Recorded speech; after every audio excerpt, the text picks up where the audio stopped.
That'll work, right? There you go. All right, here we go.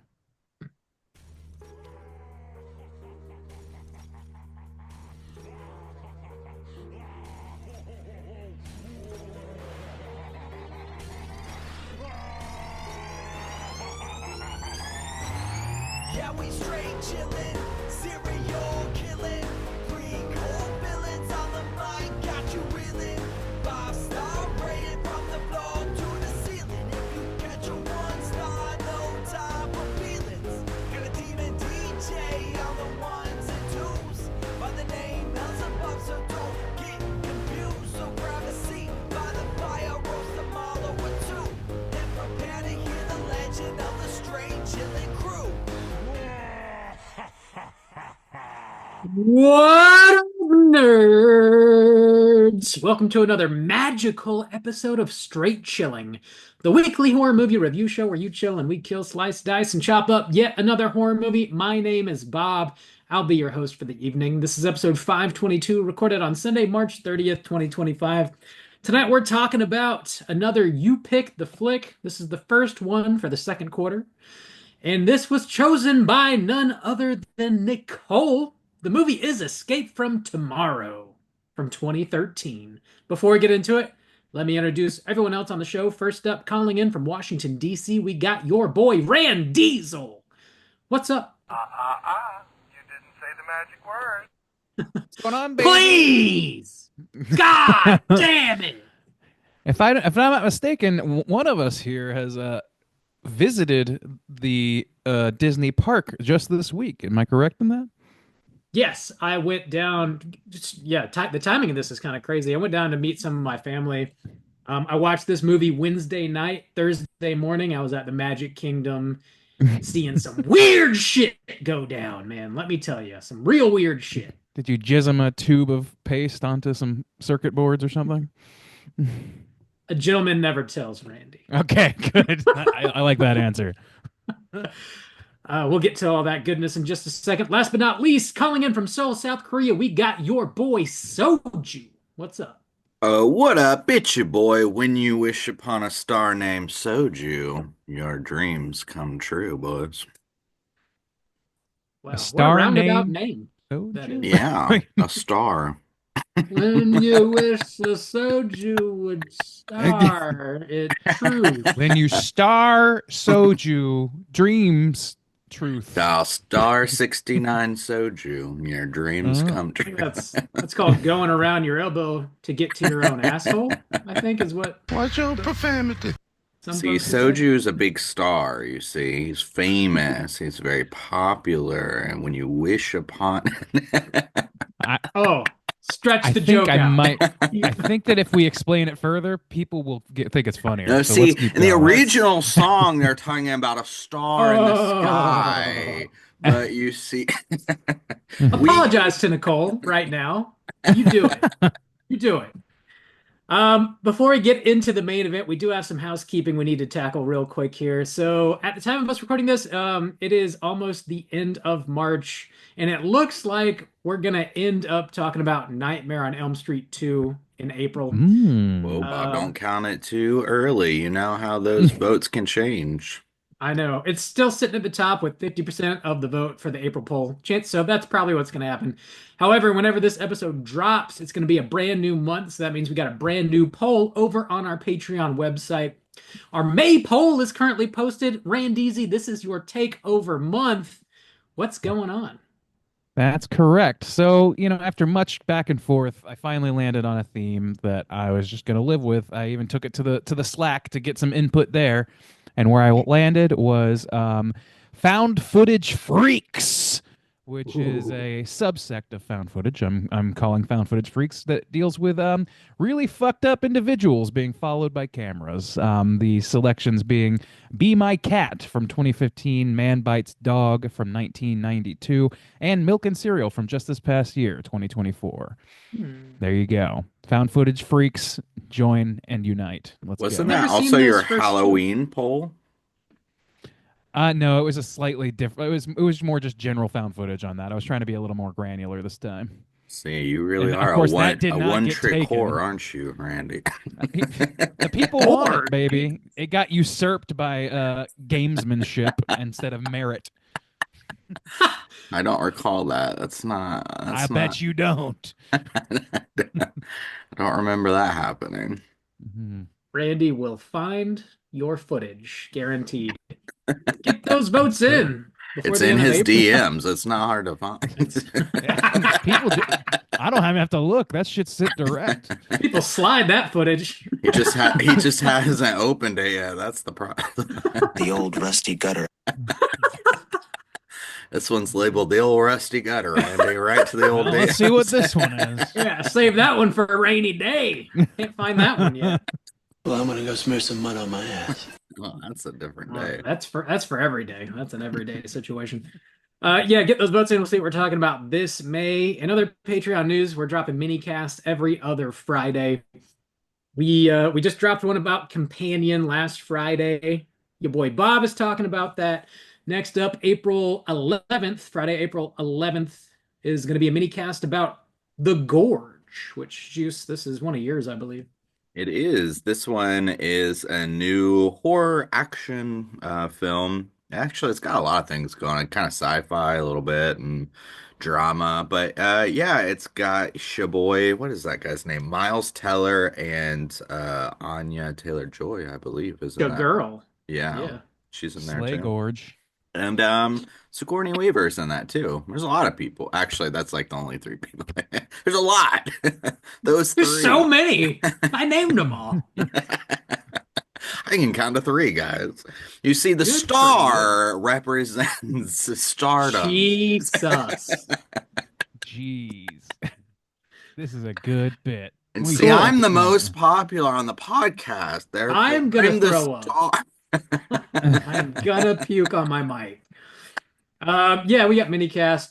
Check those out over on Patreon. There's over 150 minicast over on Patreon right now. If you guys sign up at the $10 level or above, you get access to all that. You can listen to it on Patreon, but also on your podcatcher of choice. It's a lot of bang for your buck. Check it out. Hell of a lot of bang. That's all we got for Patreon. Do you guys have anything you need to plug? I don't have a thing right now. Nope. I think my house is clean this week. Bob, how's your house looking? Squeaky clean. All right. His house is clean. Let's get into the main event. We're talking about Escape from Tomorrow, and we're kicking it off with the back of the box. What's on the back of the box? Now, Bob, Um, is there even a physical release of this? There is, and Bob told us Surprisingly, there about is. it. Yeah, and he was supposed to live up to his reputation and acquire this Wait, when did box. Rob tell us that? Last week. I Last think. week, he said it was really It'd be great if he was expensive. here to People are sell really us this himself. I proud. don't Oh, understand why he you- doesn't. Fucking slut. You. Yeah, you can get this on Oh. Blu-ray. It is, from what I could see, you can only find used copies. So I looked on eBay for it, and they're selling for like $25-30 for a used copy, which I didn't really want to buy. I don't I mean, that's our anticipate standard rewatching this. price, right, Bob? Oh, we're I not mean, doing I that. broke down We're the not doing numbers that. one time, and I mean, Oh, you're a I came to fucking some human we all computer. I agreed on forgot. Jeez, fuck me. Yeah, you can buy this if you want to. listening to your rolls. Dude, that like thunderous clap after he says that is just They know how to edit on Wife's Swap, I'll Fuck. tell you that much. that is gold. But yeah, you can also just watch this for free on YouTube, and I believe that's what all three of us did. You can't stream it or rent it, so those are your options. It's kind of a weird one because it was filmed on Disney property without their knowledge or consent. So they just it was a guerrilla filmmaking kind of thing. They just did a run and gun situation, and maybe that's why you can't like rent it or stream it anywhere. That would make Who some the sense. fuck knows? If they're making physical copies, I don't know. Yeah. I don't know. I don't Randy, know. Bob owns VHS tapes of Terrifier 3, for God's sakes. I mean, I do not. That's I'm aware not of Rob's, sanctioned. I'm aware of Rob's addictions. That's not in question. You can own that on VHS, but I do not, to be clear. oh, okay. I own it on Set the 4K. record straight. I have standards. I have the 4K. Okay. I have gift cards. I have standard gift cards, okay? Standard issue. Get them every Easter. God Time to damn. re-up. They're regulation gift cards, Randy, okay? Escape from Tomorrow from 2013. This is unrated with a runtime of an hour and 30 minutes. This was written and directed by Randy Moore. This is the only movie that he's ever directed. He hasn't made anything before or since. I think he's primarily worked as an editor and a script doctor in Hollywood. Huh. So this was his one, starring Roy Abramson, His face. Elena Schuber, Caitlin Rodriguez, some other lovely folks. Plot synopsis brought to you by IMDb is as follows. In a world of fake castles and anthropomorphic rodents, an epic battle begins when an unemployed father's sanity is challenged by a chance encounter with two underage girls on holiday. That like kind of Yeah, is that's correct, I think. not really. Well, like I a- guess. The plot at a glance, perhaps. We'll get into the rest of it. It is not actually a very easy plot to describe. It's not. I would say It's not. because it doesn't An make epic, like a goddamn sense. But we'll get there. yeah. Well, epic battle. I don't know about that. Spoilers, damn. Anyways, gentlemen, we have not seen this before. This was the first time. No, Randy, yes, you I have. have. Let me just shut the fuck up. Randy, have you seen it? Would you should recommend shut it? the fuck up? I've Let's actually go. seen this movie at least 2 times before this. You are insane. I saw it like, yeah. No argument. Yeah, I think it must have been like right when it became available for streaming or somewhere. I managed to get a copy of it.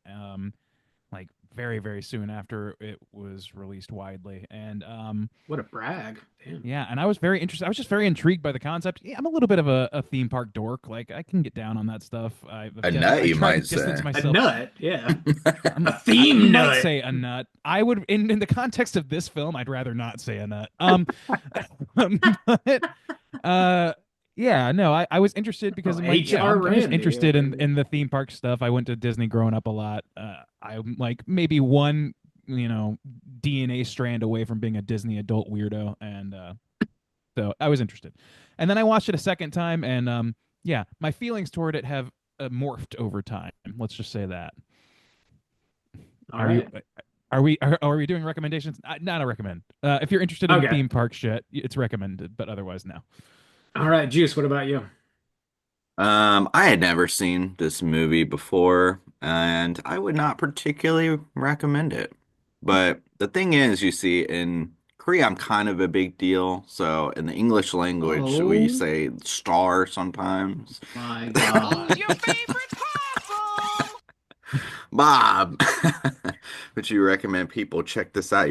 You already spoiled that you hadn't seen this before. Yeah, the Yeah. first time watch for Shaboy. No, I don't think I would recommend this. I didn't necessarily hate it, but I don't know. I think you just got to be like really into Disney, I think, for me to recommend this to you. Outside of that, probably not. I don't Yeah, think it's a weird cross. You have to be really Yeah. into Disney and kind Horror, of horror, yeah. I guess. Yeah. I don't even think you have to be into. I don't like. I think. I think like I being thunk. interested in the Disney parks is literally the litmus test for if you should watch this. Yeah. I'm workshopping your recommendation. I can real see quick. people watching this who are like love Disney and kind of taking offense, I would think, but or even just I There is guess some so. anybody in could the take world. offense to. There's some wild shit in this that we'll talk about, but Oh, pretty Yeah. standard to me. yeah, all right. Yeah. Well, we found Yeah. our cooter of the week already. We're just normal Oh, men. boys. That sounds like not much of a recommendation from the Straight Chilling crew, but we're going to be spoiling the shit out of Escape from Tomorrow, and here comes your warning.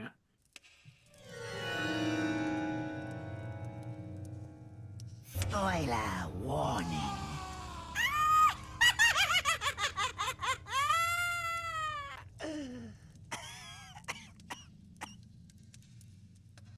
Bob, you did the Lord's work this week, and I assumed typed up a plot synopsis.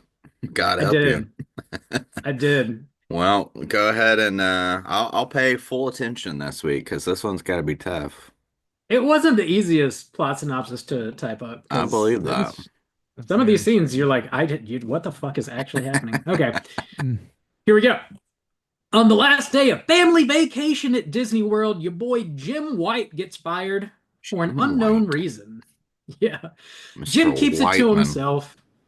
And his wife Emily, and their two kids, Elliot and Sarah, take the monorail over to the Magic Kingdom. Along the way, two young French girls, Isabel and Sophie, get on the train and pique Jim's interest. While on several rides, Jim has spooky hallucinations where the animatronic faces look evil, and his family berates him. After an argument, Jim takes Sarah off to ride some rides alone. The whole time he follows the two young French girls and eventually meets a strange woman on a park bench who hypnotizes him with her necklace. Go in and out on me with that snowy white dick. That's true. He ends up blacking out and he wakes up in her hotel room as she is raping him. He's tied down to the bed. She also explains that Disney princesses serve as a prostitution ring for wealthy Asian businessmen and that the turkey legs served at the park are really emu meat. The family ends up reconnecting, and Emily notices Jim's continued attempts to meet the French girls down at the pool. They all end up going to Epcot, and Jim gets shit hammered. He eventually pukes, and he and his wife get in a fight. She slaps their daughter and takes Elliot back to the hotel while Jim and Sarah ride Soarin'. The entire time they're on the ride, he fantasizes about a naked woman. He is then approached by one of the French girls who asks him to join them. He says he can't because something bad will happen. She apologizes and spits in his face in slow motion. Sarah goes missing, his daughter, that is, and security guards drag Jim off and tase him in the nuts. Jim wakes up inside the giant ball at Epcot he previously says looks like a testicle. He is strapped to a chair, and scientists cover his head, and he sees images of his father taking him to Disney when he was a young child.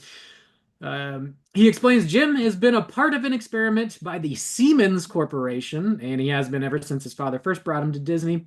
Jim squirts white goo out of a tube all over the instrument panels as well as on his wrists, allowing him to escape and damage the equipment. Do you get paid more if they do stuff to your butt?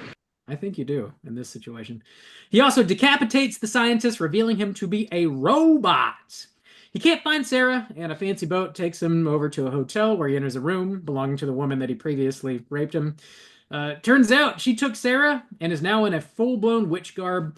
Sarah appears to be dead, but was just sleeping in the bed. The witch explains she used to be a princess, but you can't be happy all the time because bad things happen everywhere. Her necklace falls off and shatters, allowing Jim to take Sarah back to their room. He tucks her in. He then becomes ill, puking up hairballs and shitting his brains out. Turns out he has cat flu from the French girl's spit, which Perhaps. so you usually have to pay pretty good money for that. The park nurse previously warned him about cat flu going around. Usually. Elliot wakes up and sees his dad is clearly near death sitting on the bathroom floor, but he closes the door anyways and goes back to bed. The following morning, a Disney hazmat crew cleans up the mess and zips Jim's corpse up in a body bag. One of them fills Elliot's head with false memories of riding the Buzz Lightyear ride, and they all leave. We finally see a new family arriving at the park, consisting of another happier version of Jim, the naked lady he fantasized about on Spaceship Earth, and their daughter, Sarah. And then we see the two French girls like fly onto screen as fairies and wink. And then that's it. Roll credits. There you go. Man, that sucks! Crystal clear. I mean, it's a story as old as time. I see it every day. Sometimes. Oh, yeah. Sometimes I see it every day. Sometimes. Some days. Occasionally I see it every day. Every day. What a fucking weird movie. Yeah. Weird fucking movie. Like, literally, like, if the thing that I keep coming back to and the overall thing that, like, is central for me watching this time around, like what I said earlier, like my opinion of this shifted over time. The first time I watched it, I was just like really intrigued by the idea. Like, it's a very, like, you're playing directly with fire when you're prodding the mouse directly like this. Nowadays, people film in fucking Disney all the goddamn time for their fucking food blogs and shit, and like it's just like a standard thing. But around this time, I feel like it was like still a little bit, like better guarded or whatever. They were very guarded. They're very guarded with their shit, especially on the rides and things like that. So like it was interesting from that perspective, and I think that's still the interesting thing about this movie. That's the most Everything interesting else, like thing, if you take this movie and have it exist in a fictional theme park that's modeled after Disney, it ceases to be an interesting movie at all. I don't think that it has anything else to offer, really. Randy. Yeah, I generally agree that's the most interesting aspect of this movie. I think considering that they didn't have any like artificial lighting to work with, and then they kind of had to shoot with random people in the background, and they managed to get pretty decent shots while on the rides, which can be very dark, and just all the hurdles that they had to jump through. Doing the whole thing in secret. I expected this movie to look like complete trash, honestly, like a student film almost. It looked a lot better than I thought it was going to. Some of the shots you can tell are like composites and they look like it, you know. But they don't really try to hide it though. Yeah, I yeah. don't know. So Well, it's that's the it thing. adds to So kind good. not the charm, but I mean it feels like a part of the film Strong still, word. I guess. The Because they do I don't charm. well, know. they do Yeah. other things like that. So you could easily tell, the background is wonky and off. But then there are other things Mhm. like this woman just wearing a costume that's clearly an evil witch costume. Like they don't try to hide the chintziness of it. It like kind of is a part of the film in a way. Yeah. I mean, it is, but I think you guys are being more generous than I would about it. I think that it looks I'm a terrible and generous like a man. student film. I think that it's like I think that like it does things to conceal its edges a little bit, but those green screen composites are fucking terrible looking and like the cheap costumes I think are literally just a byproduct of them not having money to buy more, which is Oh. totally fine. Like if the story's good or whatever, that's all forgivable stuff, I think. But it's not and like the story doesn't make a whole lot of sense. So it just kind of doesn't it just makes it more apparent to me that there's problems with this. I had a pretty low expectation, I guess, and it exceeded that. So I was pleasantly surprised by how it looked generally. I would like even the wonky story isn't necessarily the biggest problem for me. It kind of hurts it a little because you have to be a certain amount invested like just to get through this film. And so I feel like at the end of the day, I wasn't really satisfied ultimately with what I got because the story's so convoluted. But I think a worst part for me is just very unpleasant. This family is terrible. I hate watching what's happening. This Dude. family hates each other. The dad and the mom are fighting constantly. The dad hates the son hates the dad. Like really the only one that is like somewhat semi normal or just okay to watch on screen as like the dad and the daughter sometimes, but generally just watching this family be with each other is very miserable. And the situation kind of is, it's a crowded theme park and the kids don't want to eat and there's a long ass line and shit like that. It's just very, very unpleasant.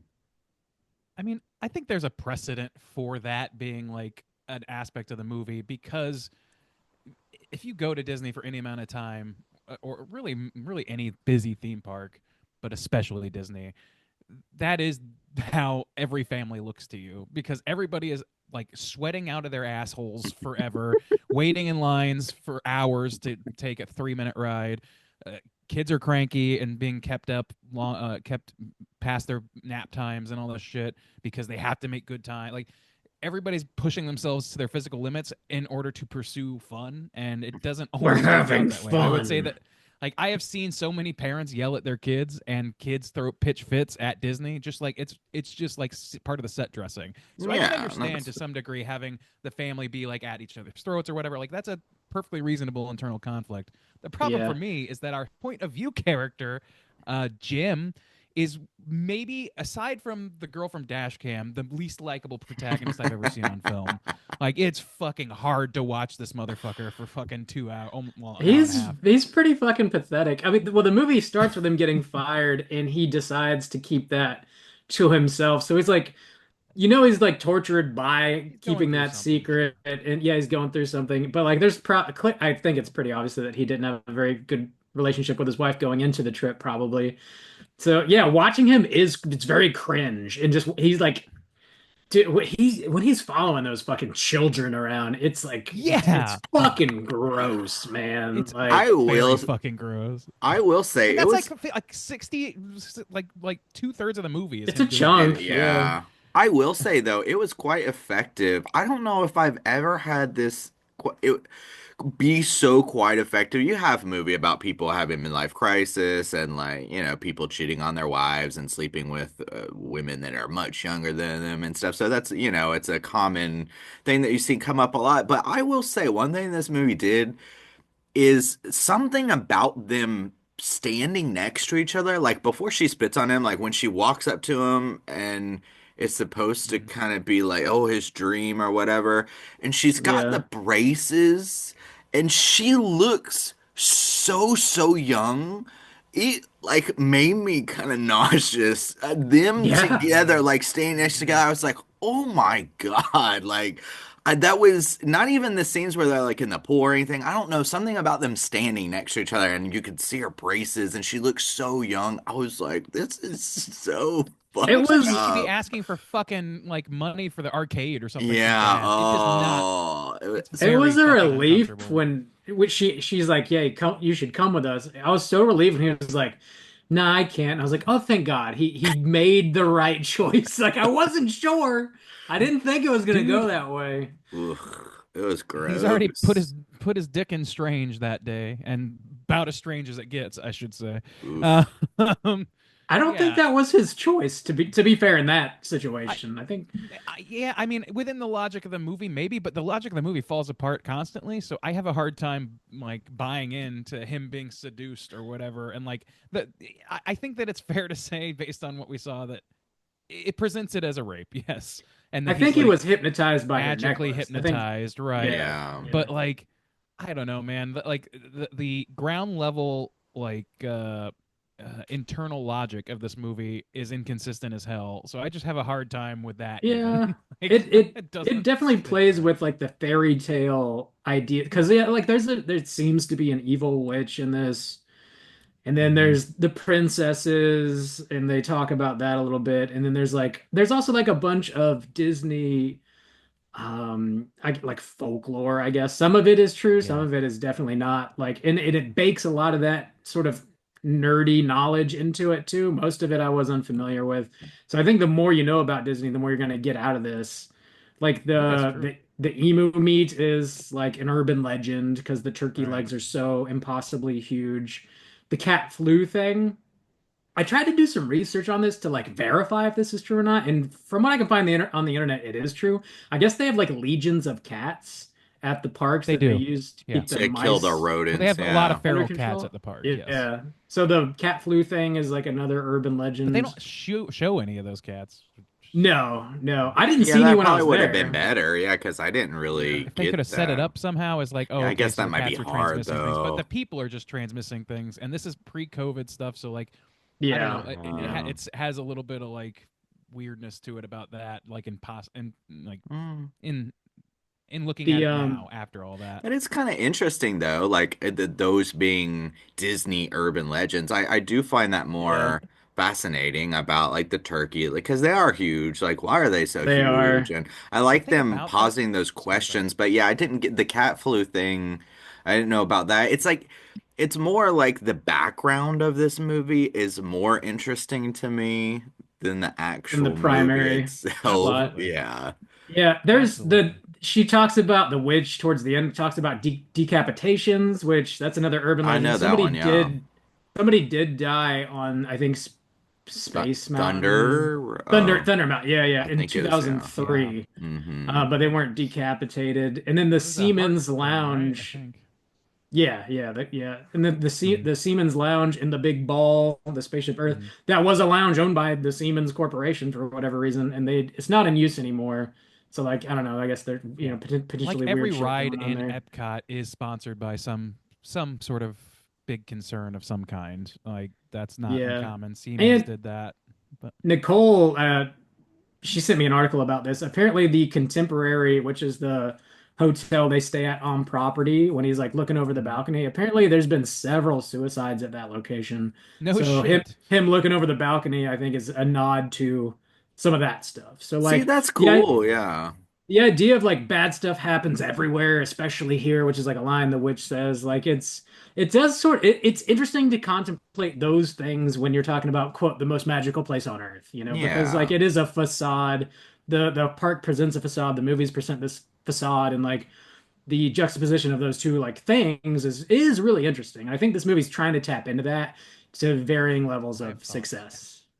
Yeah, and I'm frustrated now because that's cool. And as we said, I mean, it's very unpleasant to watch, but the aspect of the family at each other's throats, it makes sense. Like everyone agrees, like, yeah, it's very hot and hard to deal with young kids and things like that. And, I think the idea of being on the ride and the seeing it as more evil and stuff like that, but it becomes very convoluted because even the thing of like this creepy old guy following these very young girls around is, I mean, people do that, or like these, we've talked about it. It's a common story, the midlife crisis and these men acting inappropriate and things like that. So all of these pieces kind of like make sense, except, but it becomes way too over like convoluted and confusing. Like the witch aspect, but even that being an urban legend, okay, I assume that's a thing too of like, oh, they The rent the girl. Yeah, they prostitution. Yeah. prostitute the girl. I assume that's a urban legend too, and like that aspect of it. And then her being like, "Oh, well, I used to be a princess, but now, they've turned me into an evil witch." Like all those pieces are kind of interesting or make a kind of sense when you're thinking about making a film like this, but it becomes and it feels not connected. I don't know, things just keep happening and I'm very confused about why they're happening. None So of I, it makes any yeah. sense to me. But like, I Yeah. want to go back for a second. Like the idea that yeah, these are all urban legends or whatever, a lot of them. But if you don't know that, which is most people, then they don't hit. Like you Justin saying, if you do know Yeah. that, then they're very basic urban legends that you have heard a million times. Like these are not well kept secrets necessarily or whatever. It's just like any creepy pasta about fucking Disney is gonna have some shit about this stuff in About it, and it's like fucking it's Walt very rote, Disney.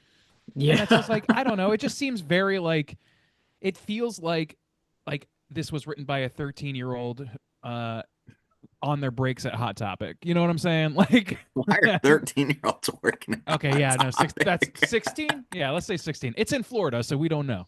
Um, the laws are changing.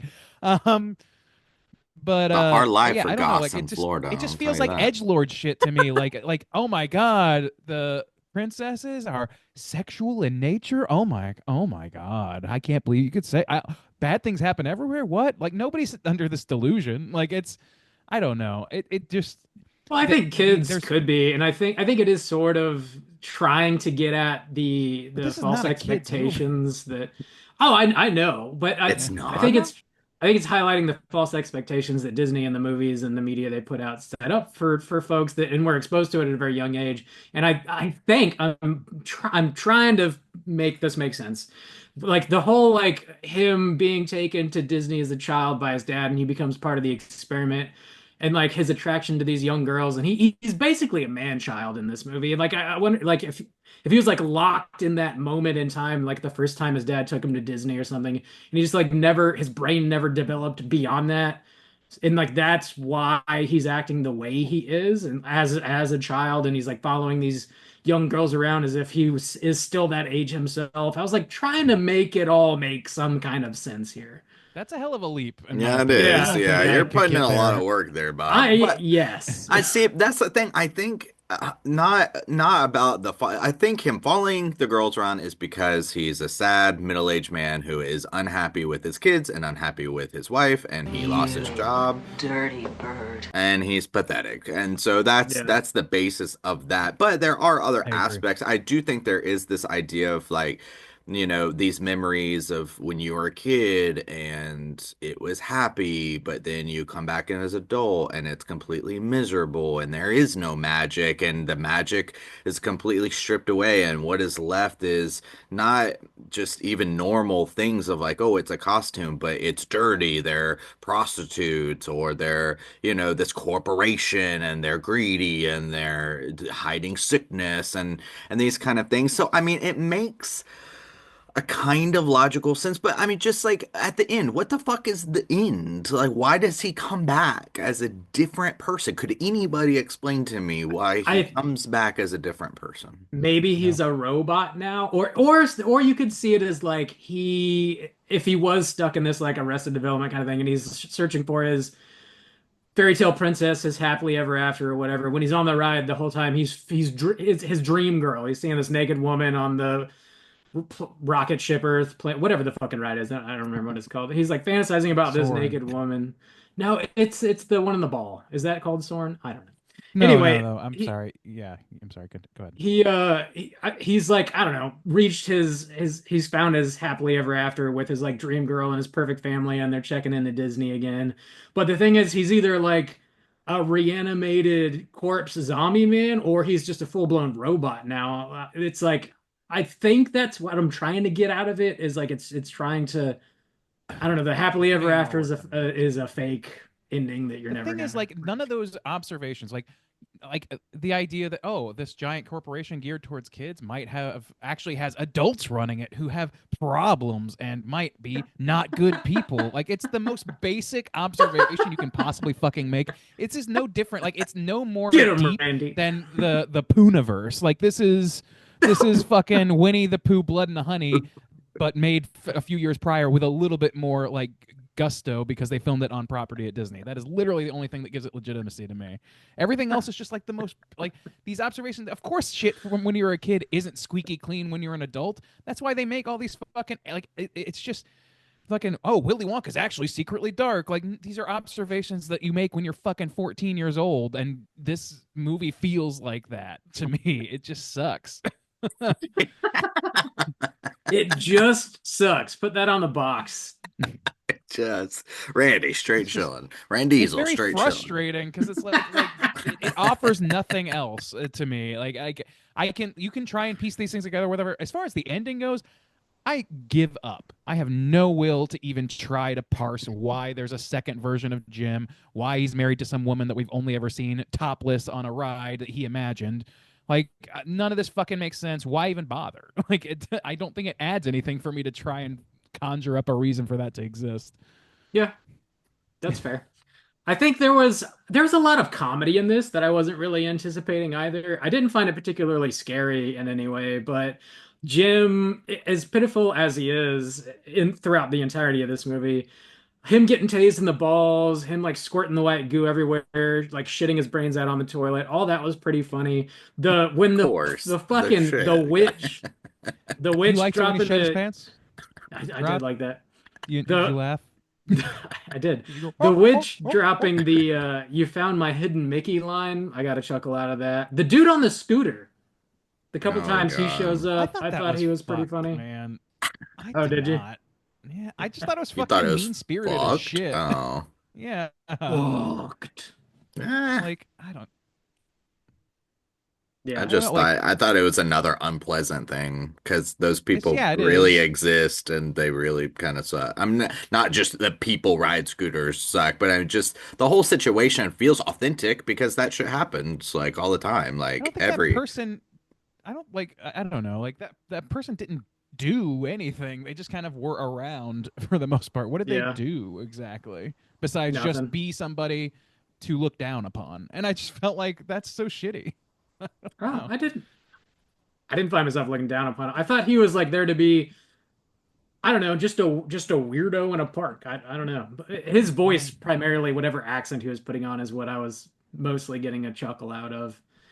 Jim getting hammered at Epcot, sort of funny, I guess. I don't know. There's just more comedy worked into I did this. not find this movie and none of those like him getting tased in the balls, him shitting, him squirting good. None of those were entertaining to me. All right. Well, I'll just go. fuck You're myself. alone in your principles on that one, Bob. Dude. Oh, and then I okay. don't know. There's so much shit in this that like frustrates me. When he's on the fucking I'm like in the when he's middle on the here. fucking ride. He's on the ride with his wife and his kids, and they're like gonna like he's trying to get her to make out for like a full minute, and she's just like, "No, stop!" And he just keeps being like, "Come on, honey, come on, no one's watching." I fucking God, hate dude. this character so much. Yeah, It's a but also visceral too, hate. it almost I don't know. It sucks though too because you could have maybe sympathize with the family more because he does suck so much, but they make the mom like pretty shitty too. Not shitty, She's just just one dimensional as fuck. yeah. They make her this kind of caricature of the cold wife, and I don't know. So they don't actually add aspects where you'd be like, I mean.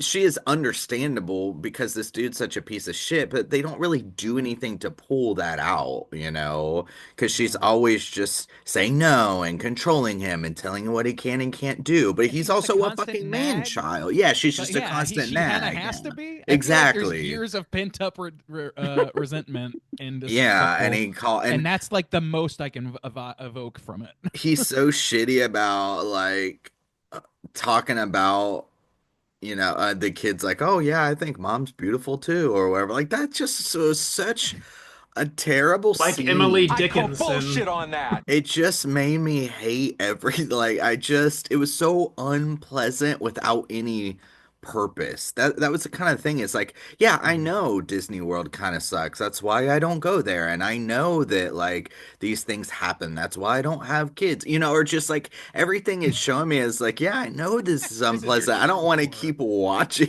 Dude, I was watching, I was like, this is just them existing in a theme park as a family is my worst nightmare. It was True horror. difficult for me to watch because it's so kind of true and unpleasant, and everybody kind of knows that it's true, but we all pretend like it's kind of I don't know, man. okay. Like you go there for your It's kid. magical. It's you really take your kids not. there for It's their. not That's the magical. problem. Is when it's not. That's when it becomes a problem. And him following around these girls, taking his kid on a ride that he is scared of, who he then pukes. He's a huge piece of shit. He is the worst case scenario, like not worst case scenario, but one of the worst case scenario Disney park dads.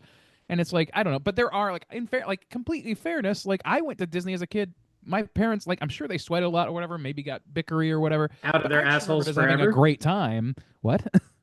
Sweat out of their assholes forever, to quote you Yes, I'm from sure they earlier. did sweat out of their assholes.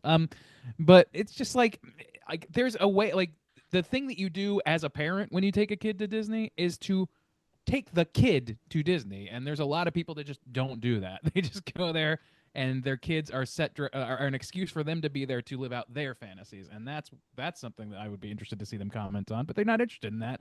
They're way more interested in like poking fun at like people in rascal scooters and shit, and it just sucks to me.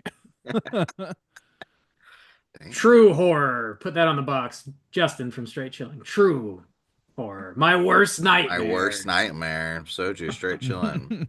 The star of the Yeah. show. See, I- star kind of represent. It is difficult to parse exactly what the point of this film is. I was really trying to get there. You were trying a don't- lot, Bob. I don't know that I A lot really of work. Really did. gave it an effort. Yeah, I stopped giving an it's- effort for the third time. Like, third time It's watching just the film. like so impossibly and uncomfortably horny in a way that is just not pleasant. I was like, there's got to be a reason, right? And I was like searching to probably make myself feel a little more comfortable about this whole situation and like why the filmmaker made these choices and stuff. I don't know that I got there, but it is like watching these young girls eat bananas and shit is like not what I want to do here, especially if it's not really for a reason, if there's not a point Mhm. to it in the film. It's really hard to get through this movie. And I don't know that I would have if we didn't have to review it, I wouldn't have. Okay. That's for sure. Yeah. Yeah. I mean, I watched it. I've watched this thing multiple Yeah. times, like just out of interest and of the filming. But like, it's none of like okay, I could just list a fucking gish gallop of dozens of just nonsense things that happen with no explanation. Let me ask you a question. What made him realize that his daughter was kidnapped by the lady he fucked earlier in the movie? Well, it seems like he didn't even show up there on purpose. It seems like he was really confused to show up there. The boat just took him there, and he didn't really. It just happened, man. I don't know. Yeah, exactly. Things just Yeah. happened. Why did the Neosporin not weird that they called it something else? They gave it a fake name. I while think it was a doing- Disney. They bleeped out the word Disney at some point. They I think did, it was and that then scene. but also like it wasn't Neosporin. It was like Geosporin or something like that. Mm. Like like it's weird where they drew their legal lines in this movie, but that's a whole other issue. But he squirts that shit out like he's jerking his dick and uses that to escape and squirts fucking white ass cream all over like a random woman's White ass photo of cream. an ass for some reason. Like why? Just why? Like why is that in the movie? What does it I have to don't do with know. anything? Him being sexually frustrated is like the only character that he has. Him being sexually frustrated and just like a fucking creepy pederast, basically. Those are the only things I know about this man. Yeah. Dude, when he gets like yelled at his wife while he's floating in the pool about to talk to the young girls, and then he just floats face down, like so defeated in such a childish way. That's like, damn, dude, you're a grown ass man. Like, you gotta get your shit together. Dude, It's painful that to watch. it was very pain, especially when like the younger boys show up and like the couples are there. The seeing it next to each other, it was so effective though. It was Yeah. so pathetic. Yeah, and him like approaching her and like these two younger age appropriate boys are there, and it just it's It doesn't so amount to anything. gross. So It's like, but yeah, yeah, have it a doesn't point to really. doing that. Yeah. Like if it's effective at getting across, okay, this is very inappropriate, very pedo behavior. Like we don't like this. This is uncomfortable for me. Why Mm. is the movie showing me this? What does it tell Yeah, me beyond that? I don't really know. I mean, it is because it's in the movie, it doesn't mean the movie's condoning it. And whether we are having the No, I intended know that. reaction Yeah. of the movie in that it Sure, is yeah. gross and icky, but like, yeah, I don't know what the grand point of it Is it all just to make is. me Yeah. feel icky? Because like Maybe. that's not interesting, and And that like, doesn't why did justify she this like movie to me. spit on him? And why did she have cat fever? And why does he like, yeah, why does it end in that way? Why Why, is it like, cat fever? Unless you know about the cats and can piece those together, yeah, like, why sure. does But she have it, but she's okay, but she they spits do on say you can him? carry it without knowing it. They do make like this things like they set a lot of very specific rules in this movie that Yeah. are seemingly there for a reason and then either aren't or they serve a greater purpose that itself has no purpose. It's weird because I feel Yeah. like I can make sense of, I can give like a reason for each individual scene. I could be like, oh, the animatronics or, the midlife crisis or all of these different things, but it doesn't work as a whole. Like, Mm-mm. it's just There's they're little like, moments that are let's kind of film this fun. scene and then let's film this scene and then let's film this scene and they put it all together and you're just kind of like, well, what? What is, what is You know what I this? liked? And what I like when I say I liked it, I mean the opposite of that. I didn't like this. Was like the trip outs on the theme park rides or whatever, where like it's like does the same fucking trick that you would see in like I don't know, like just it's just silly, easy edit Yeah. bullshit, scare tactic stuff, where it's just like quick zoom and the face changes and they do like a Mm. weird spooky grin, scary eyes. I've got it in my background on the video right now, like that sort of thing. Like it's just so basic and it just adds to that feeling of this is basic edge lord bullshit.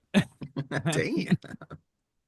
That's how I feel about it, honestly. I It's a very frustrating movie to have seen more than once, much less three times. That Yeah. is a lot. That is a lot. I was surprised that when the faces changed, they didn't look like 100% garbage. Like they did Yeah, they look looked better better than Yeah, I than they they thought. should didn't have. bother me. Like as one of the first things that happens where something is happening other than a family fighting with each other because they're at a gross, crowded, sticky theme park.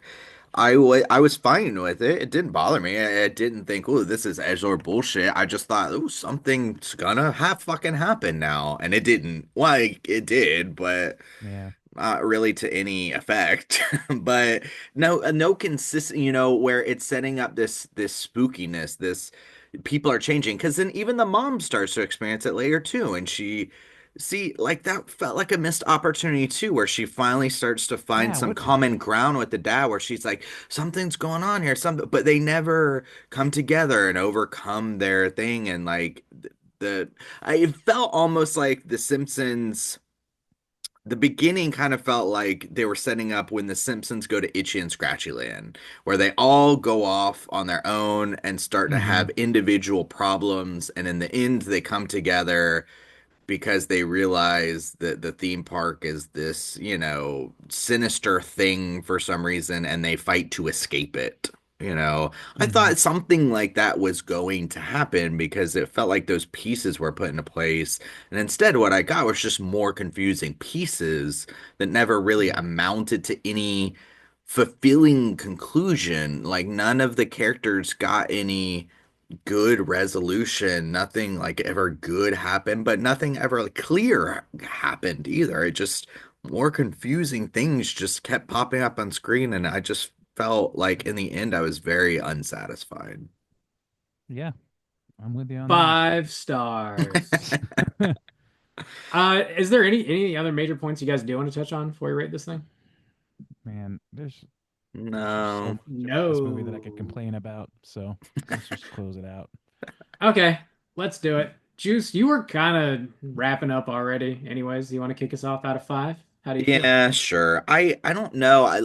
Listening to Bob go through the plot synopsis and then also hearing about these urban legends feels interesting. And there are things in this movie that I think are done in an effective way. Like I mentioned, I truly felt like so grossed out and like kind of nauseous when this old creepy guy is standing next to this so young girl with her braces and shit. It was effective in what it was trying to show me, and it like, and so they accomplished that. And they made this family very unpleasant. And in the experience of, going to this theme park and shooting covert in a theme park with young kids and achieving that is admirable in some ways because that's got to be really fucking hard. I wasn't bothered by the faces changing, but I wish it led to something more effective. The whole, other than just the concept of saying, like, oh, it's interesting, the concept of princesses being, prostituted out, and then this older woman who maybe participated in that, and now she's like really fucked up, and so she's the evil witch. Other that concept is somewhat interesting, but the any of the scenes that play that concept out are not interesting. And also kind of too with the animatronics, like the idea of like, oh, it's run by animatronics, or that, that's the urban legend, they're all robots. That's interesting, the concept, but anything that shows that on screen is not really interesting. And so I'm like so conflicted here because it's bringing up these interesting ideas. It just cannot execute them well. I don't know. So, yeah, I don't ever want to watch this again, but it is kind of interesting to think about. I'm not gonna lie. And I do respect some of like what's being attempted here. So, I think what I'm gonna do, I'm gonna give it a 1.5. I'll give it half star for the Yabos. We'll end it at a 2, and I think that that's fair for me. 2 even from the ever so fair Justin. A How fair, fair. generous man. Yeah. Rand Sometimes Diesel. people call me a star. Rand Diesel, why don't you get over here and steamroll us with that Mack truck? Yeah, come on, Randy. What's going I don't care on? for this movie. So I just don't like. There are things in this. The thing is, one of the many things that I don't like about this movie that I'm going to talk about real quick is how scattershot it is. Like kind of what Justin was saying. Like there are multiple threads that you could have made a movie around, made a single character arc that came to a peak and then concluded. Instead, there's like 8 of those, and it looks like an overlapping line graph on fucking Forbes. It doesn't make any fucking sense. And so you've got like, oh, there's a former cast member who was a prostitute who accidentally broke a kid's neck somehow by hugging her too tight, and now she's obsessed with kids. That's a whole movie. Then you have the fucking Siemens Corporation is injecting kids in the 60s with things, and they're coming back now, and they're robots, and it's all fucked up. That's a movie in itself.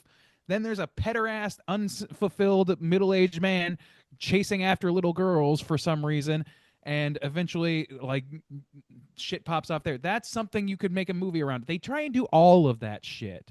They try and do it all, and it ends so fucking like such a flop because everything is arcing and at like various random times throughout this movie, story wise.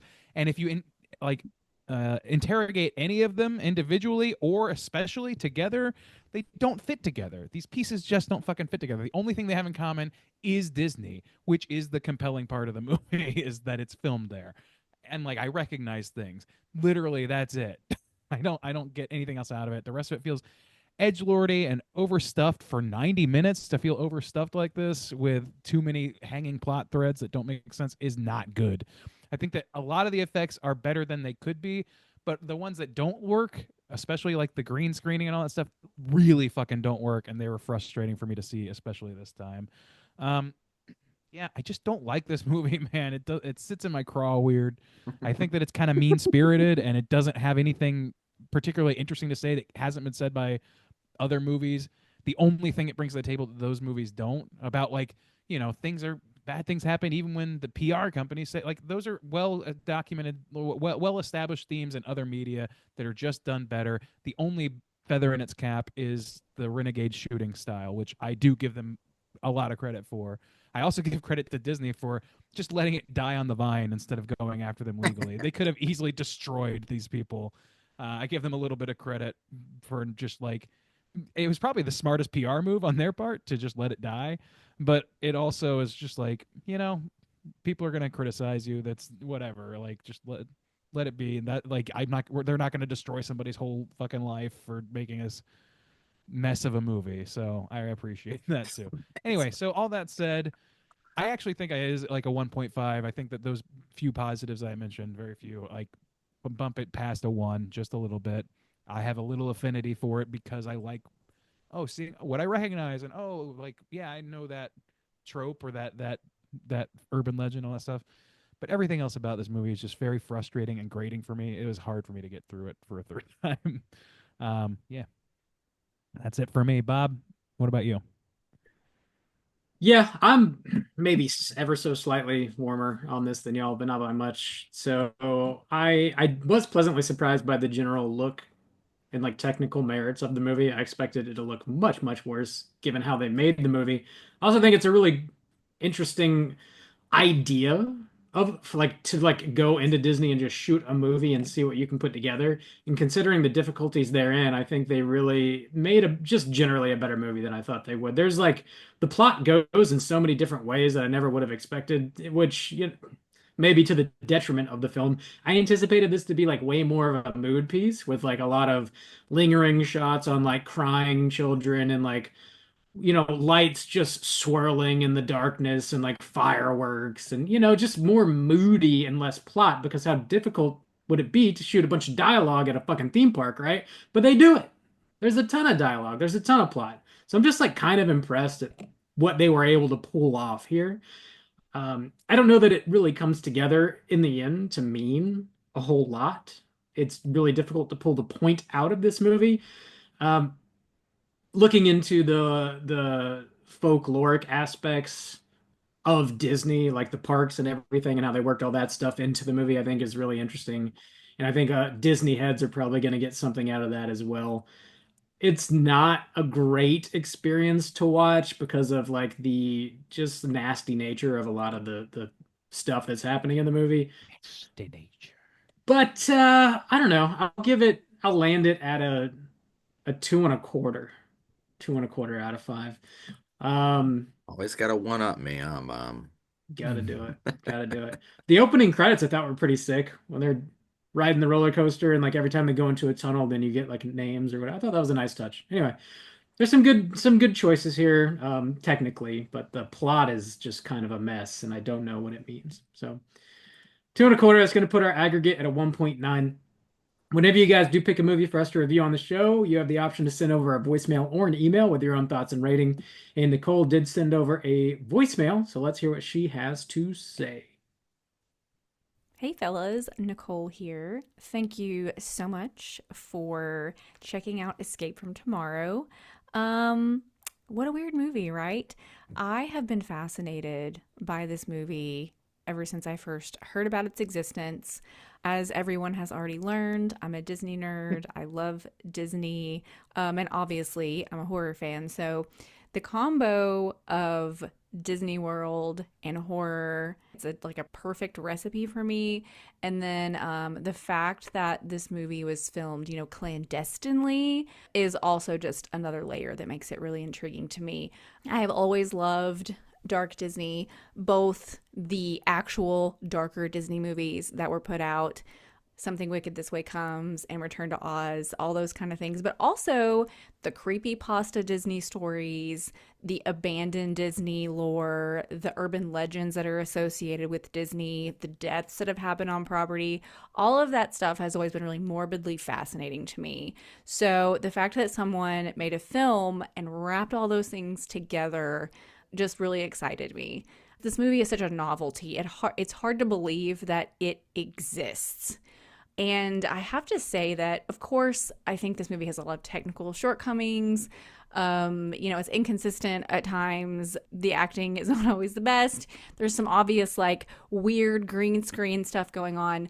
But because this movie is so just odd and surreal and a little bit of a fever dream, I think some of those rough edges actually add to the charm.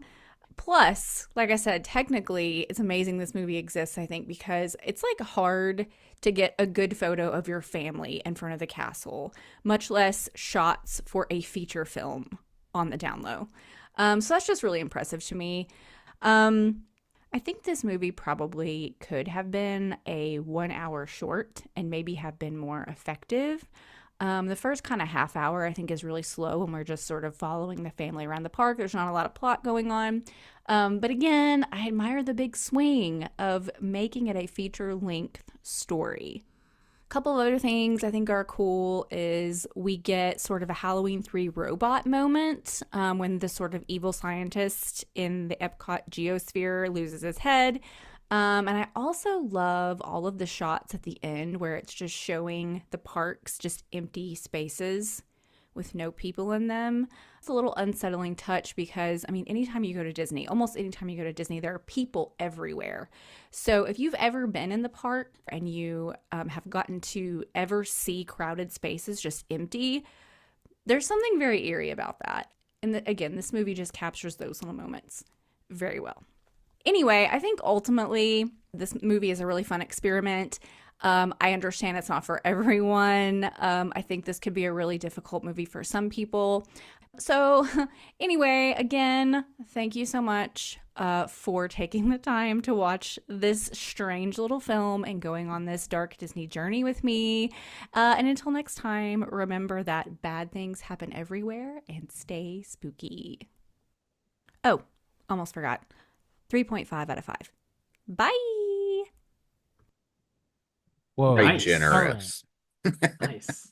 Let me tell you why you're wrong. No.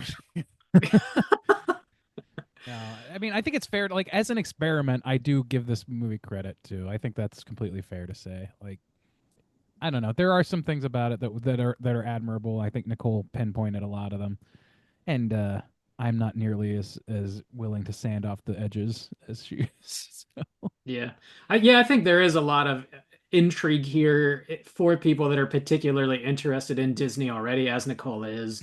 So might give her a little bit of a boost there. I don't know that any of us are like big Disney heads. I know, Randy, you just generally do enjoy a theme park, but I don't know if you're necessarily waving the Disney flag. But yeah. You'll never Interesting know. movie. No, Please tell us. Paige Schill. Interesting movie. Definitely one I never would have watched without someone picking it for us to review on the show. And yeah, something different.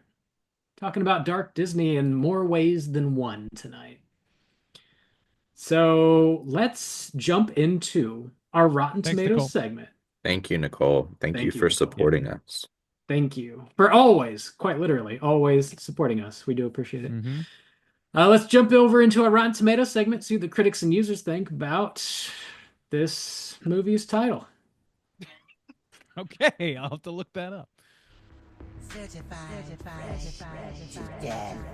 Oh God, what's it called? What's it called? Oh God. All right, ladies and gentlemen, this is the Rotten Tomatoes segment in which I'm going to get these gentlemen to guess within the best of their abilities what the aggregate positive score is for Escape from Tomorrow. That's the title. We start with the critics and move to the users, as we always do. The critics are counted as 84 reviews from the critics. The Tomatometer is accruing those. Oh my God. Woo, holy shit. I just had a brain fart. Yeah, 84 reviews on the critics. So let's just go to Juice here and see what he thinks the aggregate positive score is from our 84 critics. It can't be high, Randu. I don't know where this is gonna go, but I'll just take a 40. 40, okay. All right, 40 from Soju. Bob, you coming in hot, cold? Where you going? I don't know. This is so weird. This is such a weird movie. It's like I don't know what critics are gonna think about it. I'll take the over, I guess. I don't know exactly why, but I'm just gonna do that. So I'll take a 45. 45, okay. Really going over there. Yeah, so one of you is 12 percentage points away from the correct answer. The correct answer being 57%. Bob's going to haul this one away. Yeah, across That's the high. 50% hump. Damn. Yeah, it's more than I would have given it credit for. I was It is. surprised. Well, good for them. Good for them. Now, on the other side of things, the users, there's 5,000 plus ratings on the Poopometer. We're going to start in reverse order with Bob. Where do you think those 5,000 plus ratings are going to net? I think it'll be lower than the critics. So I'll take a 37. 37. Soju, round us out. Where are you coming in with it? I actually think this could potentially be higher than the critic Oh, shit. score. So I'm going to take the over this time and I'll say 45. All right, 45. That's the over number. Well, the correct answer, you guys, let's see. 12 percentage points difference again. Oh, weird. Actually. Yeah, Huh. very weird. And the correct answer this time is going to be 25%. Oh, So, wow. Bob, you're hauling away the whole Wow. thing. Yeah. Sweeping some skeet tonight, boys. Congratulations on your ski, Bob. Congratulations on sweeping that Neosporin. I like to congratulate my boy on a ski tonight. Thank you. Thank you. I That's congratulate you. that's I true congrat- friendship. Yeah. Congratulate. I can push my own stardom to the side to congratulate you. Oh, you are humble. I know. Star. You are. Maybe Look the at you. most. humble. Probably. Probably. Some people I know because say. you tell Don't me. much Some people, me. Am I a bright mostly. star? I didn't notice. The critics' consensus reads as follows. Conceptually audacious, but only intermittently successful in execution, Escape from Tomorrow is nonetheless visually inventive and darkly surreal. All right. I think that's I don't think Yes. that's too far off. I don't agree, but it's not that far off. Okay. Yeah. Those are all Cool. our thoughts about that. Let's Right read a on. negative review or two and see how they feel about it. Okay. I bet they're at going to be random, funny. They're going to be the funniest fucking thing. I'm going to oversell you on this right now. Be Hope you prepared to do. laugh with two Fs. Mainly a one-trick goofy show connecting a famous family fun park with adult voyeurism, paranoid delusions, and sexual obsession.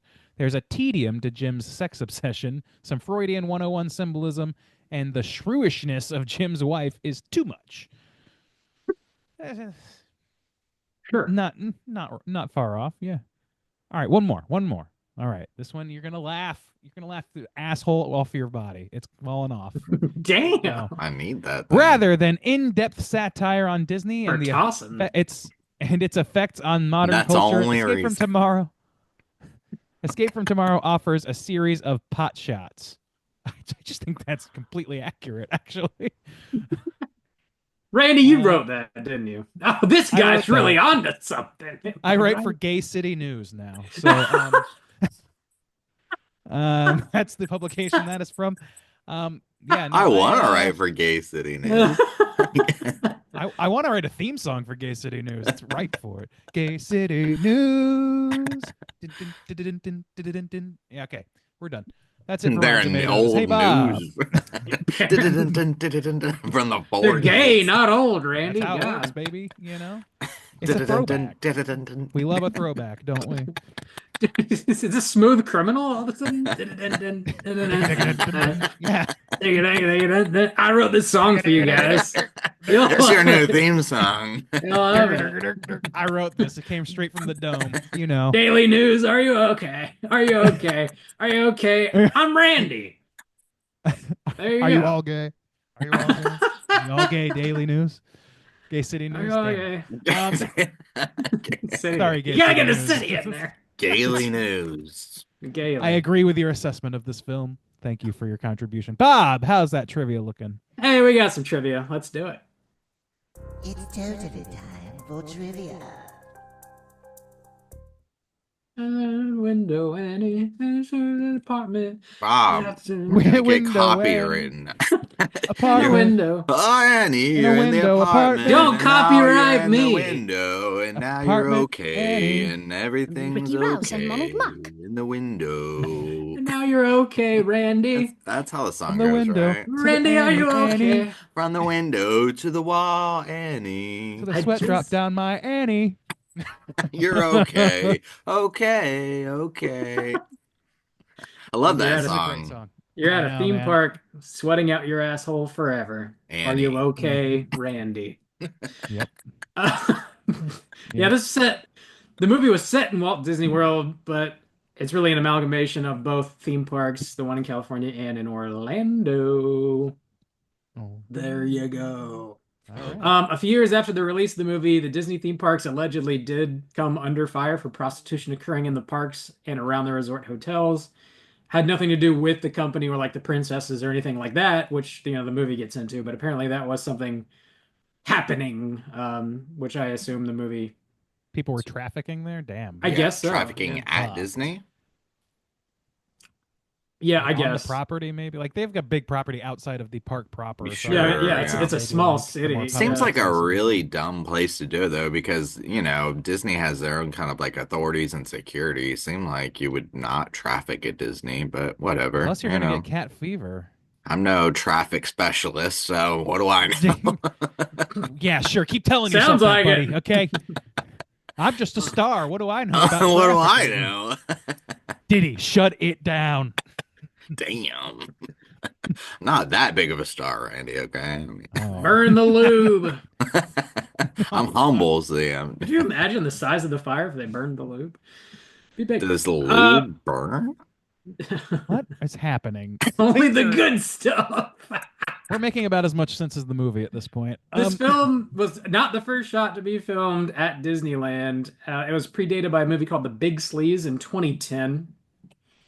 I don't think the entire movie was shot at Disney. I think certain scenes were. Also in 2010, the British street artist Banksy shot a scene for Exit Through the Gift Shop in one of the parks with his collaborator, Mr. Brainwash.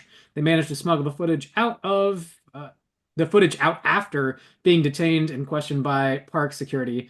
The following year, a viral found footage short called Missing in the Mansion, which was filmed in the Haunted Mansion, was distributed online.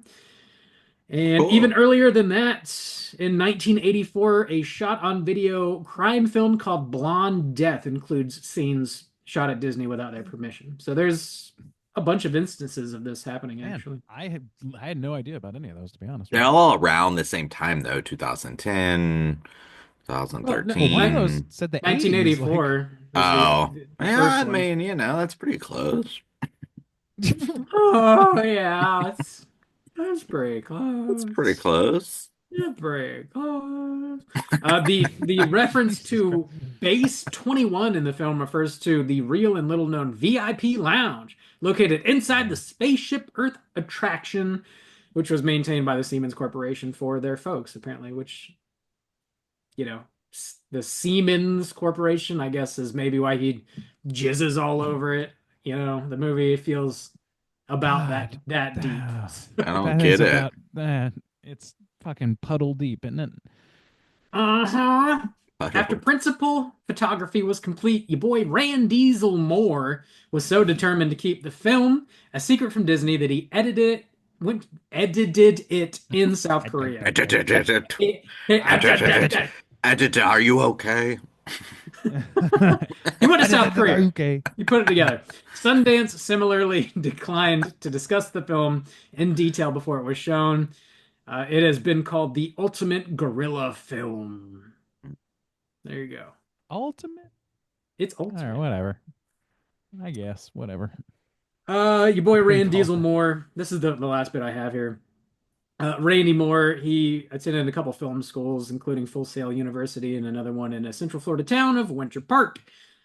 He graduated class valedictorian and then moved over to Southern California and became a story editor. And apparently, when he was younger, he went to the theme parks frequently with his father, and I guess that was an influence on him to eventually make this movie. So there you go. Trivia. All right. Don't eat the turkey. Man. It's emo. So yeah, wait, I what is honestly- the turkey? What is it? Why are they so big? Because they're male turkeys. Genetically Male turkeys are bigger than altered, other Oh, ones. really? probably. Do we I don't know, on this- Thanksgiving? Do we usually eat the female turkeys or what's I think I mean, you eat. I both? think you eat both. I don't know. I think there's bigger. I eat the frozen giant one. species of turkeys. Really? I Fuck mean, that. Disney must have like some farm because I mean, I assume they crank out a lot of turkey legs. I mean, turkey's only got 2 legs. How many turkey legs do you think they sell in Disney every day? At least 4. Dude. So I had like 8 of them when we were there. So. Did you? No, I didn't have any. That's- Okay, you had roast beast sort of honestly, emo like would kind of make sense because weren't they didn't they try to use those as like a solid meat source for a while in America? Dog, I don't- I have Wasn't no that like idea. a trend of that would be trying to news to me. make that? Oh, really? I thought that Emo was. meat is trendy. I think Joe Rogan's to blame, though. Is it trendy right now? No, I'm Oh. trying to make jokes that aren't landing. Oh, Oh, Bob. come Oh, Oh, Bob. Bob. Oh, Bob. Oh, You found your dream Bob. power, man. My dream power is consuming unlimited quantities of emu leg. I guess. That's it. That's the trivia. Let's talk Cooter of the Week. Oh, let's talk Cooter of the Week. Let's go. Please play. Straight chillin'. Cooter of the week.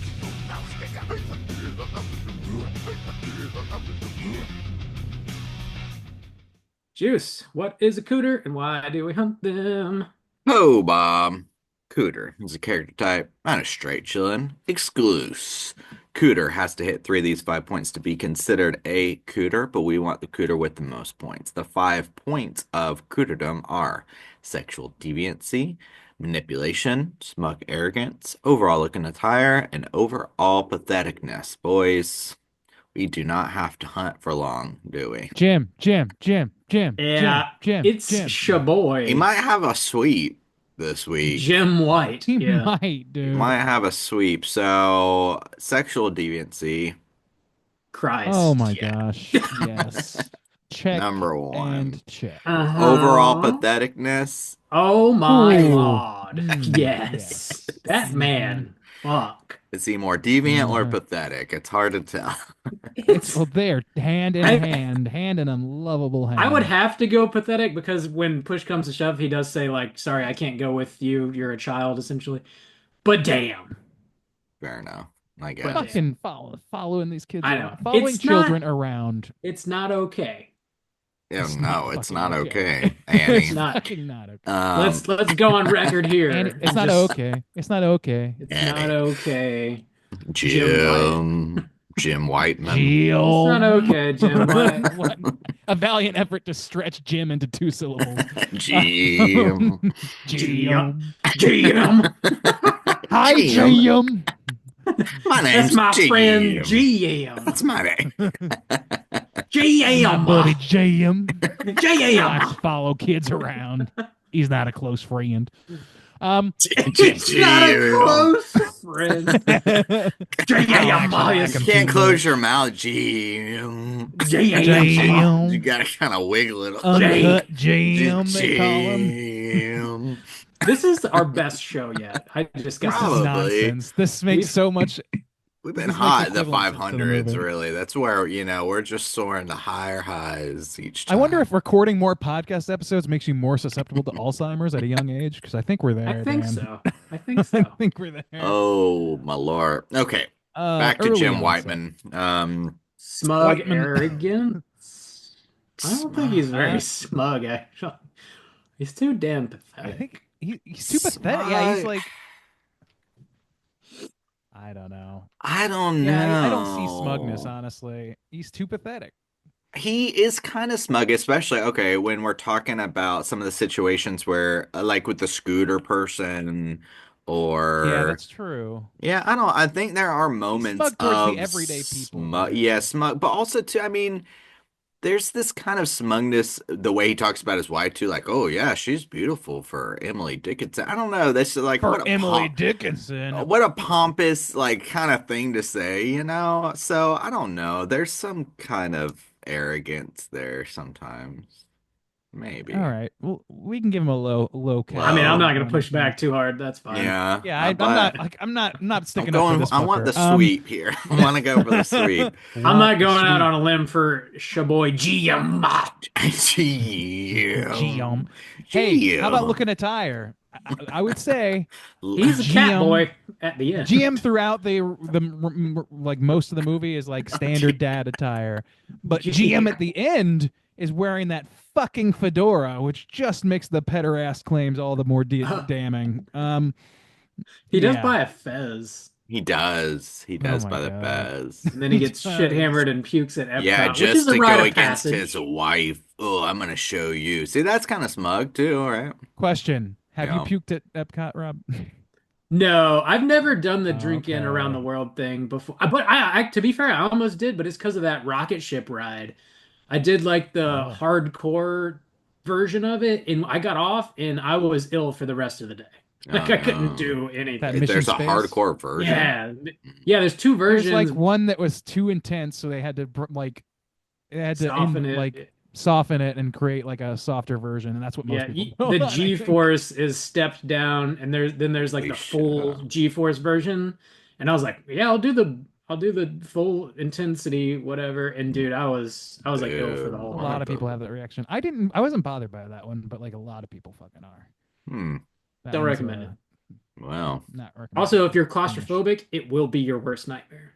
It is the tightest space that you are in. It's not a Whoa. fun ride.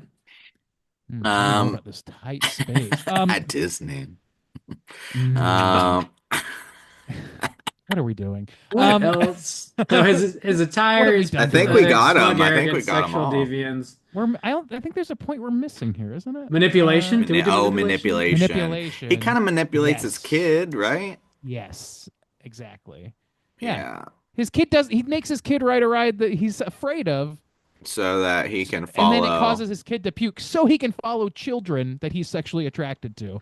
He's also Fuck kind of like you. gaslighting his wife sometimes, I feel like. Yeah. His kid does just essentially watch him die, which is pretty fucked up. Nah. But that doesn't Yeah. excuse his behavior, to be fair. But yeah, his Yeah. kid does not like him. It's pretty obvious. Yeah. Fair enough. Yeah. He also has some weird fucking Buzz Lightyear memory. I don't know what the fuck happened with that kid. That's its own story that got dropped throughout the movie. Anyway, yeah, this guy's a Yeah, cooter. Jim's Fuck this cooter. guy. We got him. Jim. Hey, GM, you ready to go to cooter jail, motherfucker? Jim. Wait a minute. Nobody gives a fuck. Let's go. We got him. All right. There's probably others, but the evil Yeah. queen, sexual deviancy. I mean, yeah. She's act like she's the queen, and we're the sorry people. Slam fucking dunk, Rand Diesel. Look at you. Take a victory lap. Look at you. Look at me. You've been podcasting for a decade, and now you've made it. Yeah, I did one. You're a bump at star timely too, moment. Randy. Just You're the one burning bump. bright. Jesus Christ. Some people call me a star. Have I Some explained people to you do. guys I what just that means? did. Mm, I'm Some people. people do. Hold on, Juice. Let me finish what I'm saying. I'm gonna explain what a star Hey, is. hey, hey, I'm people. I'm people. Us people. Our name's Gio. Gio? Let's move on. Gio's people. Yeah. What, dude? What is happening to Let's us? We are sundowning. Don't care anymore. Let's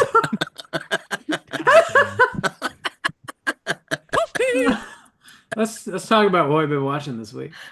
Let's do that. Hey, gang, what you been watching? Rand Diesel, what have you been watching? Okay. About I think we did finish the last episode of season 3 of Gemstones. So we're caught up to the current season. I don't think this season's gotten very deep into it, so we're going to be burning through those pretty quick and probably be caught up real soon. I enjoy the show. It's season 3 is probably the weakest, but I was, as much as I don't think his character was that great in the end, like Steve Zahn is always welcome in my home. I love that guy. Yeah. So that was fun. It's just a fun show. Let's see. I watched 2 new movies. One was Novocaine, which Bob, you brought up last week, and I found that to be quite fun. You know, it's nothing groundbreaking, but it gave what's his name, Jack Quaid, a chance to just do the Jack Quaid thing, and I enjoy that. I enjoy the shtick. What is her name? Amber Midthunder or something Midthunder? Yeah, I believe it's Amber. He does a good enough job. Like it's all very good. I don't have a problem with son of Jack Torrance myself, but something about his face. Yeah, I don't know. It's my boy Ricky Nichols. He just looks like yeah. He just looks like. Did y'all know he was Jack Nicholson's son?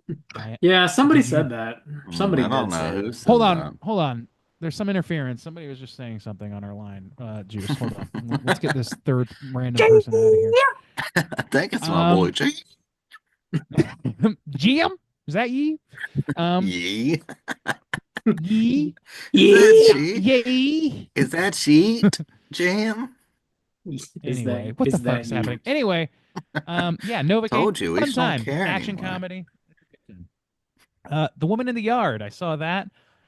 Not the worst thing in the world. Not very groundbreaking in and of itself. It had some good. Not a big performances. endorsement there. It's not a huge endorsement. The thing is, like, I could get into it, All but right. like, ultimately, I just feel like I've seen a lot of movies playing with similar central themes and stuff, and I just didn't. I just feel like it's kind of played out a little bit. Yeah, the whole yards and women on them. Yeah, Where like was I've she? heard the milkshake song, people. We don't need to go back down that road again. No, like some of the I'd say the performances are pretty good and the shooting is pretty good, but ultimately the story's like it's just pretty familiar territory at this point. Damn Blumhouse, just shitting it up. I'd say it's more ambitious than a typical Blumhouse these days, though. Okay, well that's good. That's cool. Yeah. And then last thing I'll bring up is completely blindsided by the fact that Rob, a band that you and I once saw together at The Imperial in Jacksonville, played last night here in DC by the name of Westbound Train. Remember Westbound Train? Sick. I do. So I was went just to talking about them. Yeah, dude. I had a great time. Had an edible beforehand. Got very paranoid about how old I felt for the for the opening act. Hell There was yeah. a slight crowd of very bald-spotted dad ska fans, which I recognize as my people. Those are my people now. So, yeah, I had a great time. I just had I had a weird moment. And I'll tell you this too. We had fry talk and potato talk on the Slack today. Some of the best fries I've ever fucking eaten in my life were at this show. I don't know why. They were just fucking perfect. And It was the burger edible. no slouch either. The edible didn't hurt, but at that point I was like sobered up and it was just fucking delicious. Shit's great. Songbird, DC, love it. Nice. Yeah, and Westbound Train, always a good time. And those guys are so fucking tight.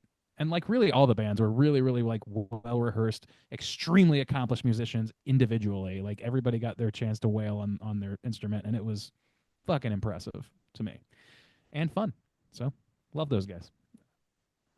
That's Hell it yeah. for me. Juice? How about you? I have not been watching much, and the only thing I really watched was that movie Bob just did a mini cast on Companion. And I wanted to listen to that mini cast, and Bob seemed to like it, and I thought it was good. that was a good movie. So it was fun to check that one off the list for new horror for 2025. Other than that, I kind of revisited some older albums I haven't listened to in a while. I listened to Stankonia again. Oh, It's been a Classic. hot minute. Yeah, that one. that computer sketch has never been more prescient, Dude, yes. Those sketches are that was like a really big thing in the early 2000s to Yeah. have those sketches, and those are some of the best for sure. God, I Um, love that album. they say a computer.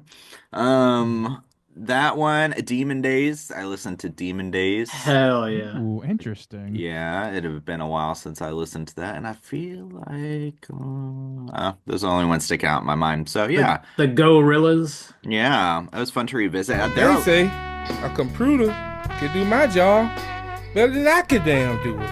There it is. There it is. So Motherfuckers.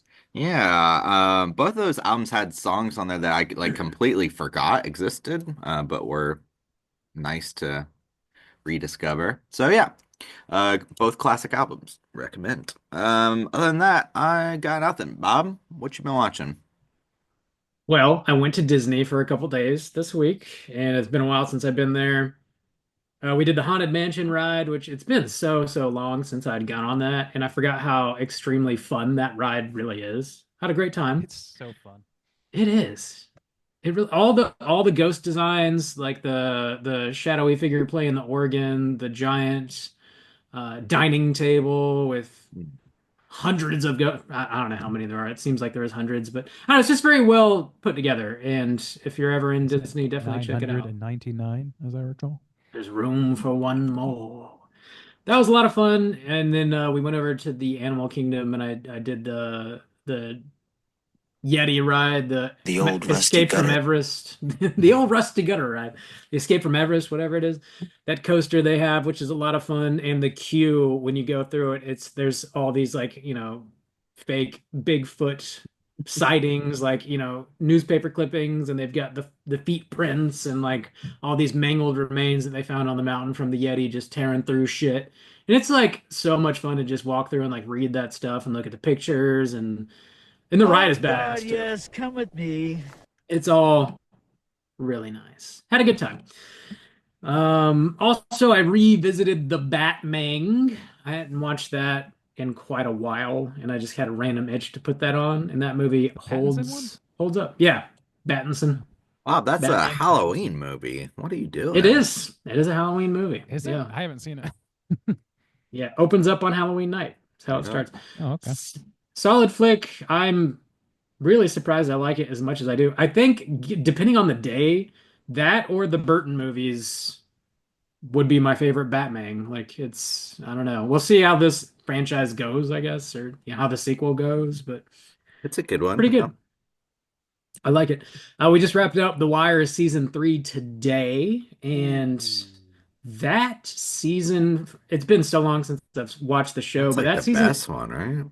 well, I was gonna say, in my memory, I remember it being a mid-tier season, but as of just concluding it, it is definitely one of the better seasons. I always remember as being that 3 or 4 are like those together, like big 4 hitters. is like the heaviest hitter for me. Really? Okay. For So sure. I always It's remember 3 being good.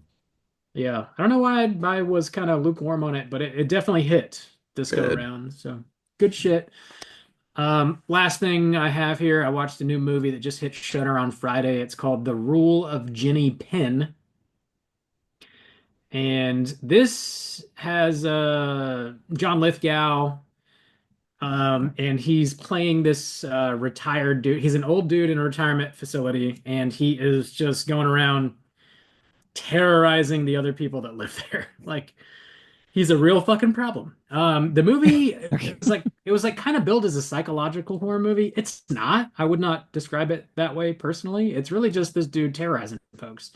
And he's got like a little puppet, like a little hand puppet, and it's like a little baby doll face. And he calls the puppet Jenny Penn, and she rules the retirement facility. I And am Jeffrey, not listening to your rules. she ain't. listening to your roles. Jeffrey Rush is like his basically the co-star of the movie. It's you see the movie from his point of view. He is a judge and he ends up he finds himself in the retirement home and he becomes like the primary target of John Lithgow. So it's like kind of an interesting setup and you've got these two like kind of powerhouse actors leading the movie. It is worth a watch. I didn't come away as impressed by it as I kind of anticipated I would have. Given the star power in it, it does sort of feel a bit redundant. And I feel like they could have gone a little deeper with it, but worth a watch, you know. Check it out. It's on Shudder. Decent Shudder flick, and that's all I've been watching this week. We do have one voicemail we got to get to, so let's jump over into our hotline screams.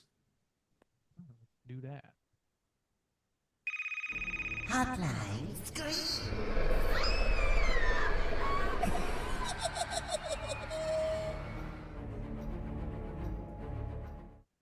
If you guys are listening and would like to call and leave a voicemail to be featured on next week's show, hit us up at 904-638-3231. We are going to hear from our boy, Jack. Let's hear what he's got to say. Good Lord, I haven't called in a while. You guys used to have that fucking Dracula thing going on. That's crazy. This is Jack. I used to call the show all the time back when I used to actually be able to listen to it. But I have a new job now, so I don't listen to podcasts nearly as much as I used to. But the other day, I had to listen to podcasts. I was taping wires in the back of a van for 5 hours. And I looked down and I'm like, oh, let's listen to Straight Chillin'. I haven't listened to them in forever. And I saw that you guys did Pirates of the Caribbean, Curse of the Black Pearl. I'm like, damn, it must be getting down to the dregs. That isn't a horror movie. And I mean, it's a good movie. I like it. It's fucking great. Johnny Depp, the guy. But, you know, that's not really a horror movie. I thought I'd give you guys shit for that. Because, wow. But, hey, you know, if you just want to talk about movies, that's, I guess, it's got some spooky shit in it, you know? There's pirates and whatnot. Kind of wild that movie is just based off of a amusement park ride. One that I've actually been on, too. It's a good ride. Don't know how they made a good movie out of it, but they did. I guess my question to leave you guys with would be, if you could go back to any movie premiere and watch the movie when it premiered and the year that it premiered, what would you do? You don't have to pick a horror movie either. You can just do any movie. You could transport back and you get to experience the movie with humanity when they actually experienced it. What movie would you pick? What one comes to mind? Other than that, keep chilling. You guys have a good show, so I'll try to listen to more episodes. And later. There is Good no question. try, only do. Genre does not exist on this podcast. Truly, we broke ourselves free from those shackles. At Q, I'm not 500. going to listen to your roles, bump. Yeah, just pretend I played it at the perfect Thank you. moment. That was a perfect bump placement there. Killed Randy. it. Wow. You're Wow. welcome. Good job. You know, I try. It's Yeah, a great good question, question. actually. Yeah. We boys got an answer queued up. What do you I think? do. I too immediately came to my mind when he said that. First one was Exorcist because just You the wanted to pictures of shit those blood. lines, yeah, of people waiting to see that movie and shit. That's got to be like a big energy, you know, in the theater and stuff. People waiting that long to see a movie like that. And then also too, of course, Empire Strikes Back. That had to be so fucking amazing to see in the theater for the first time. So yeah, those two came to my mind. Yeah, I got a couple as well. I think like, I was thinking Sixth Sense before anybody knew anything about the twist ending or anybody was like the big twist boom happened or any of that stuff. I would have been happy to see that in advance rather than having it spoiled for me in advance, which is what happened. There's that, and then also I don't remember which one it was. I think it was Tingler where they buzz your seats. Yeah, that's the one. Randy. Yeah, dude. I don't know. I like the gimmicky ones. Those fucking like the William Castle flicks or whatever. Really, Yeah. any of those to see them like naturally with like a ruckus of a crowd of teenagers throwing popcorn or whatever, like this theater in Scream 2. I want that kind of experience, but with Hell like, yeah, a dude. skeleton flying from the rafters at the right moment or whatever. That shit sounds fun as fuck. Yeah. That's a good call. Any like William Castle gimmick to experience like live firsthand would be really fucking cool. Yeah, Exorcist was the first one that came to my mind as well. Outside of that, I think Halloween would be really sick. There's a handful of recordings you can find on the internet of like people back when it first aired, just like screaming in the theaters, like reacting to Michael Myers at the end. And I think like experiencing that firsthand would be pretty dope. The other one that came to mind was like the original 1922 Nosferatu, 23, 21, whatever it was. Because I remember like doing research for that, and they had this like huge like premiere screening of it where they rented out this like giant ballroom. It was like a huge party that they threw. It wasn't just like going to the theater to watch the thing. Everybody was like dressed to the nines and stuff, their Biedermeier attire and shit, and like that sounds sick. I want with a full orchestra playing and everything. Like, yeah, that'd be sick.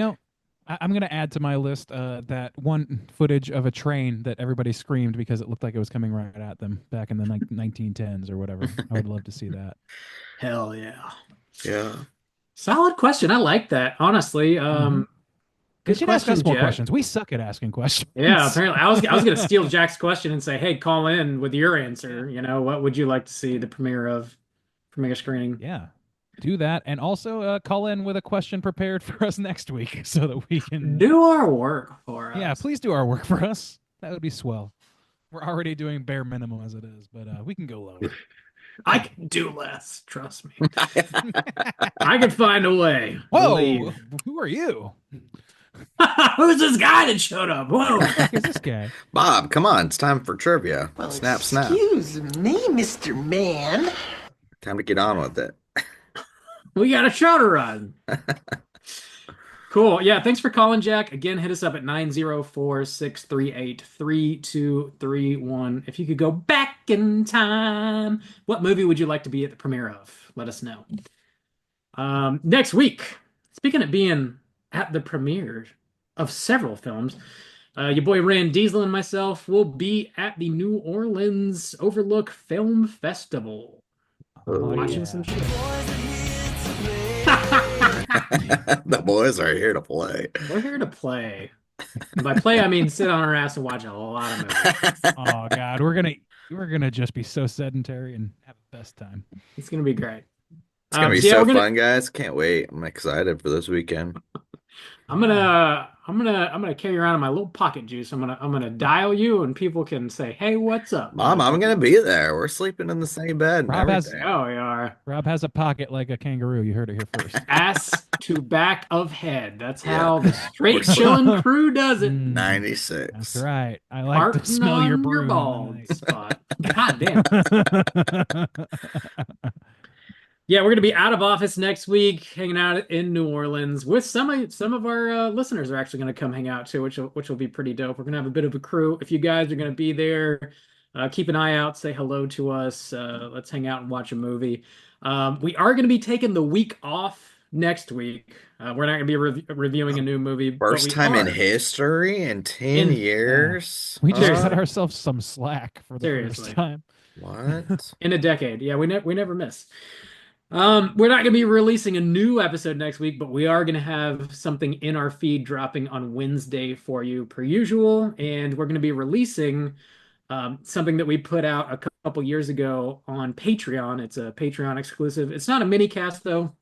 Your boy Sojo and myself wanted to run down and rank and review every single entry in the Friday the 13th franchise.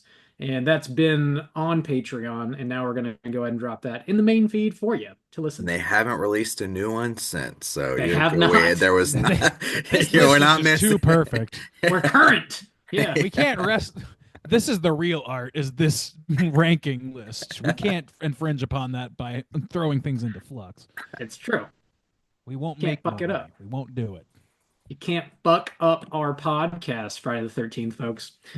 So watch all 12 Friday the 13th movies, get them all ranked, and then tune in to our show and see if we think the same thing. Why is Jason Goes to Hell? Or I don't know. Or Find you out. could just call in with a question. That's probably easier. Or just call. That's fine. Yeah. That's all I got. Yeah. Boys. All right. Well, I'll got see you nothing. boys in New in the big- Orleans. See you in Once the Rob big gets here, we sleazy. can finish this up. And Oh, yeah. I'll meet y'all at the Carousel Bar. And until next week, as always, all you mother truckers, please keep chilling. Ricky Rouse and Ronald Muck.